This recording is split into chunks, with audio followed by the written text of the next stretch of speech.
أعوذ بالله من الشيطان الرجيم. بسم الله الرحمن الرحيم. إنا أنزلناه في ليلة القدر وما أدراك ما ليلة القدر ليلة القدر خير من ألف شهر تنزل الملائكة والروح فيها بإذن ربهم من كل أمر سلام هي حتى مطلع الفجر. صدق اللہ العظیم.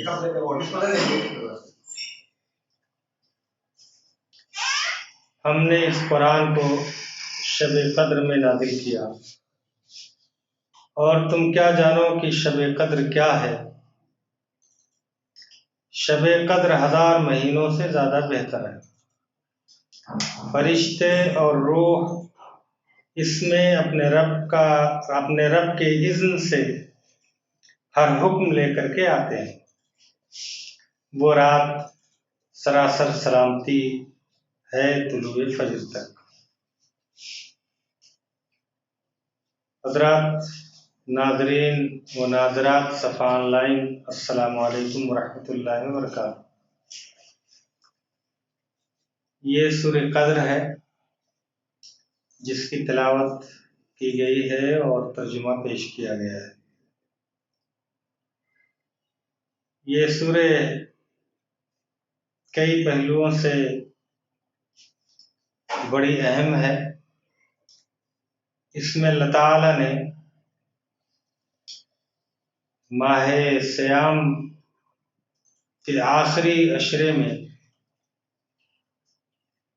لیلۃ القدر کا ذکر فرمایا ہے.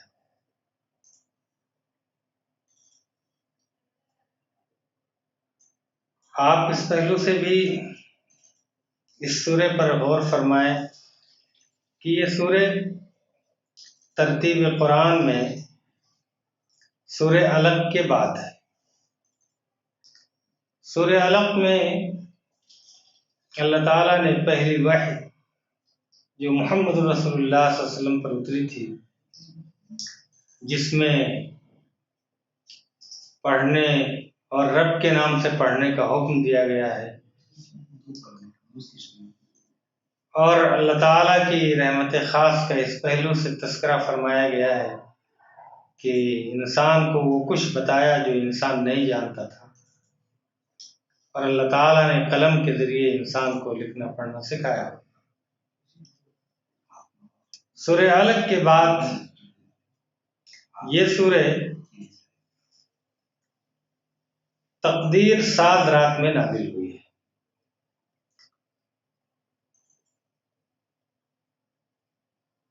یہاں پر اللہ تعالیٰ نے قرآن کا تذکرہ اس پہلو سے فرمایا ہے کہ ہم نے اسے لیلۃ القدر میں نازل کیا ہے. لیلۃ القدر کو نبی محترم صلی اللہ علیہ وسلم نے آخری عشرے کی طاق راتوں میں تلاش کرنے کا حکم دیا ہے، اور بکثرت روایات ایسی ملتی ہیں جس میں آخری عشرے کی طاق راتوں میں اس تقدیر ساز رات کو تلاش کرنے کا حکم دیا گیا ہے. یہاں اللہ تعالیٰ نے قرآن کا ذکر کیے بغیر جو ضمیر استعمال فرمائی ہے انا انزلناہ، قرآن کا تذکرہ یہاں اس سے پہلے نہیں آیا ہے، لیکن لوگ اس کو عمومی طور پر سمجھ رہے ہیں کہ یہ کتاب اللہ تعالیٰ نے تاریخ ساز رات میں نازل فرمائی. وہ رات جو انسانوں کی قسمت کو بدلنے والی رات ہے، وہ رات جس میں اللہ تعالیٰ ایسے عظیم الشان فیصلے صادر فرمائے جو کہیں ہزاروں مہینوں میں فیصلے ہوا کرتے ہیں۔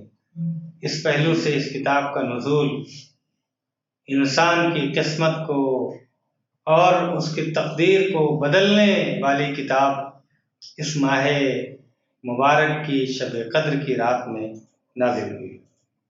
حضرات،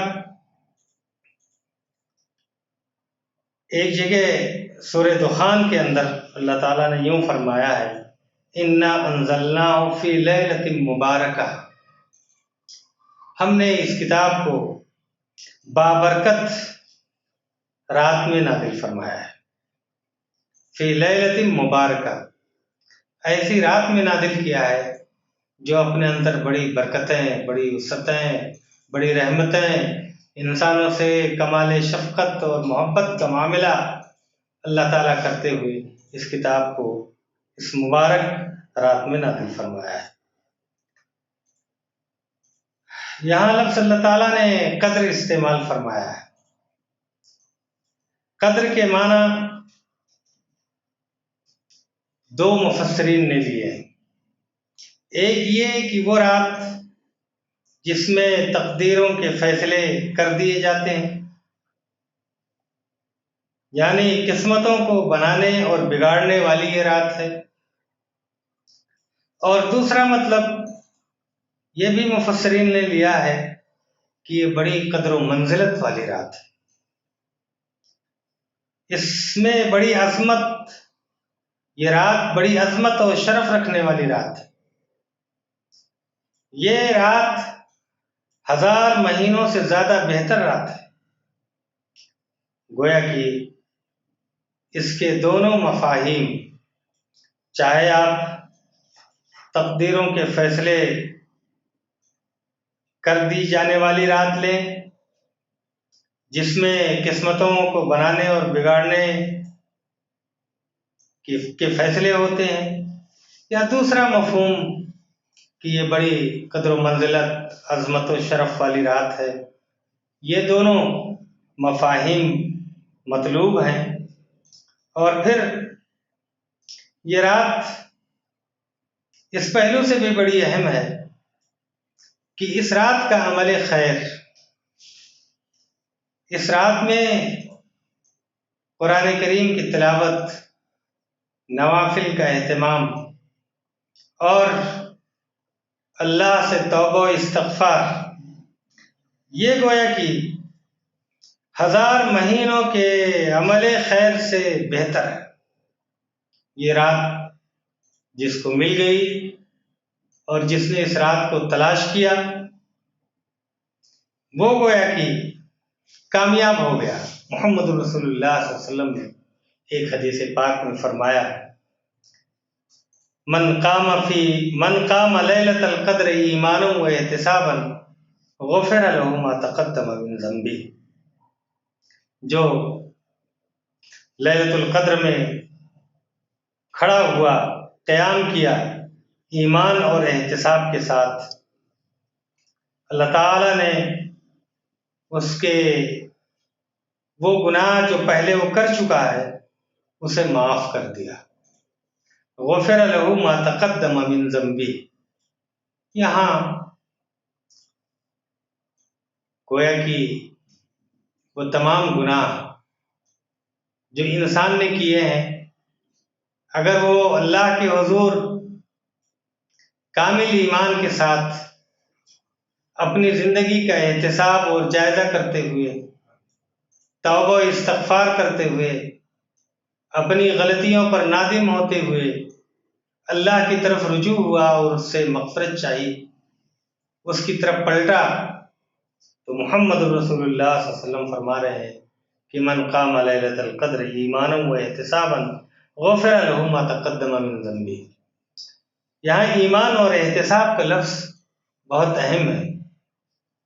آدمی اپنے ایمان کا بھی جائزہ لے اور دیکھے کہ ایمان، وہ ایمان جو یہ کتاب ہمارے اندر پیدا کرنا چاہتی ہے، جو قسمتوں کو بدلنے والی رات میں نازل ہوئی ہے، اس کتاب پر، اس کتاب کے بھیجنے والے پر اور ایمانیات کی وہ تمام چیزیں جو ہمیں بتائی گئی ہیں، جن کا تذکرہ بار بار آتا رہا ہے، اس پر اس کو پختہ یقین ہے، اور ہر آن وہ اپنا جائزہ اور احتساب کرتا رہتا ہے کہ ہماری زندگی میں کوئی کمی تو نہیں ہے، کہیں ہم کوئی غلط کام تو نہیں کر رہے ہیں، کہیں ہم اللہ کی اس ہدایت سے جو اس نے ہمارے لیے فراہم کیا ہے اس سے بھٹک تو نہیں گئے ہیں۔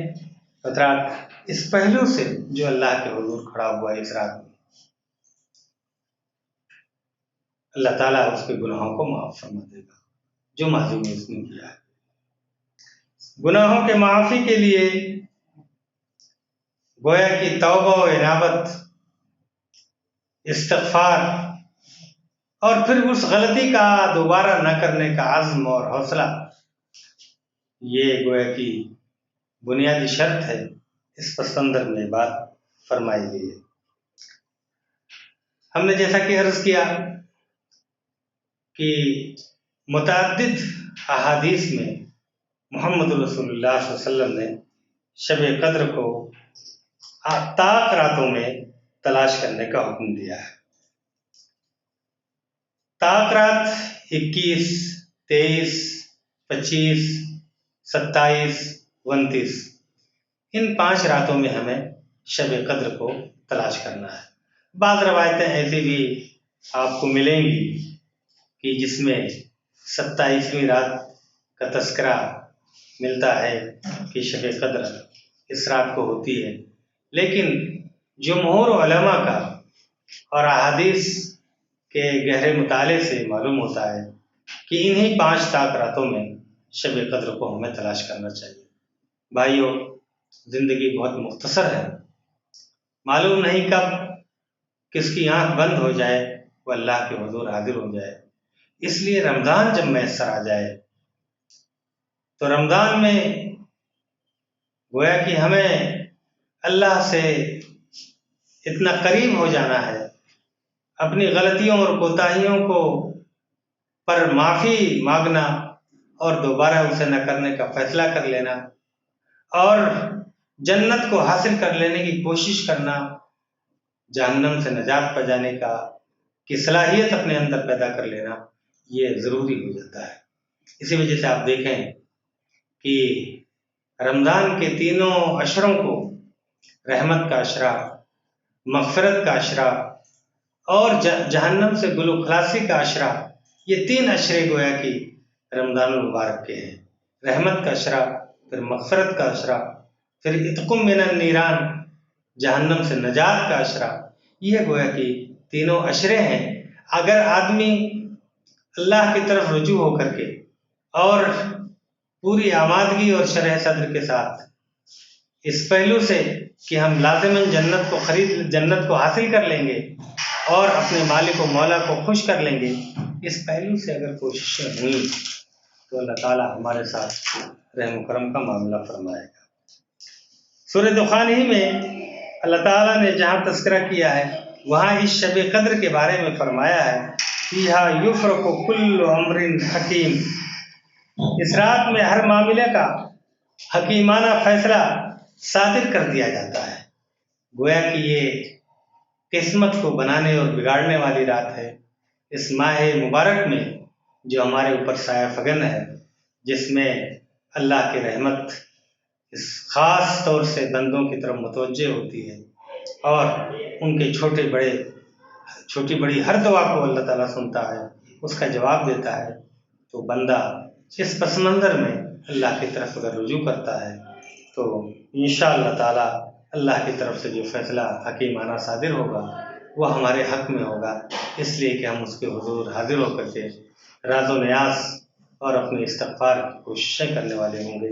اللہ تعالیٰ اس پہلو سے اس آخری عشرے کی قدر کرنے، اس میں گویا کہ بہت سارے اللہ کے نیک بندے اعتکاف میں بھی بیٹھتے ہیں، اور جو اعتکاف میں بیٹھتا ہے وہ گویا کہ اس پہلو سے کہ وہ اب دنیا سے کٹ کر کے، گھر سے کٹ کر کے، تمام اعزاء متعلقین سے کٹ کر کے اللہ کا ہو کے رہ گیا آخری عشرے میں، اور اب یہاں اس کی عبادت اور اس کی ریاضت اور اس کی تلاوت اور اس کی کوششیں، اس کا توبہ و استغفار، یہ سب اللہ کے لیے پوری یکسوئی کے ساتھ ہوتا ہے۔ تو یہاں اگر انسانوں سے کٹ کر کے اللہ کے ہو رہنے کی بات اگر کہیں اسلام میں ملتی ہے تو وہی اعتکاف کی شکل چند دنوں کے لیے 9-10 دن کے لیے گویا کہ آدمی سب سے کٹ کر کے مسجد میں چند مسجد میں وہ اللہ کا ہو کر کے رہا اور وہاں اس نے یکسوئی کے ساتھ اپنے آپ کو اللہ کے حوالے کر دیا۔ تو اس پہلو سے گویا کہ آخری عشرے کی بڑی اہمیت ہے۔ ایک تو یہ کہ اس عشرے میں شب قدر ہے، دوسرے یہ اعتکاف کا عشرہ ہے، اور پھر یہ جہنم سے نجات پانے کا عشرہ ہے۔ اس پہلو سے ہم اور آپ کو اللہ کی طرف متوجہ ہونا چاہیے اور اس کا لمحہ لمحہ منٹ منٹ جو نہایت قیمتی ہے اس کو اپنے حق میں استعمال کرنے کی کوشش کرنی چاہیے۔ اللہ تعالیٰ مجھے اور آپ سبھی حضرات کو اس کی توفیق عطا فرمائے۔ اور یہ بات یاد رکھیے گا کہ خوشنودی رب اور حصول جنت اور شب قدر کی تلاش اور اعتکاف کا یہ عمل، یہ سب چیزیں گویا کہ ہمارے لیے اللہ تعالیٰ کی رحمت خاص ہے جو ہمیں دی گئی ہے۔ اب وہ بڑا بدقسمت ہوگا، محروم القسمت ہوگا جو ان رحمتوں کو پا کر کے اپنے مالک و مولا کو خوش نہ کر لے، جنت نہ حاصل کر لے۔ اللہ مجھے اور آپ حضرات کو خالق و مالک کو خوش کرنے، حصول جنت اور اس ماہ مبارک کے بھرپور استعمال کی توفیق عطا فرمائے۔ وآخر دعوانا الحمدللہ۔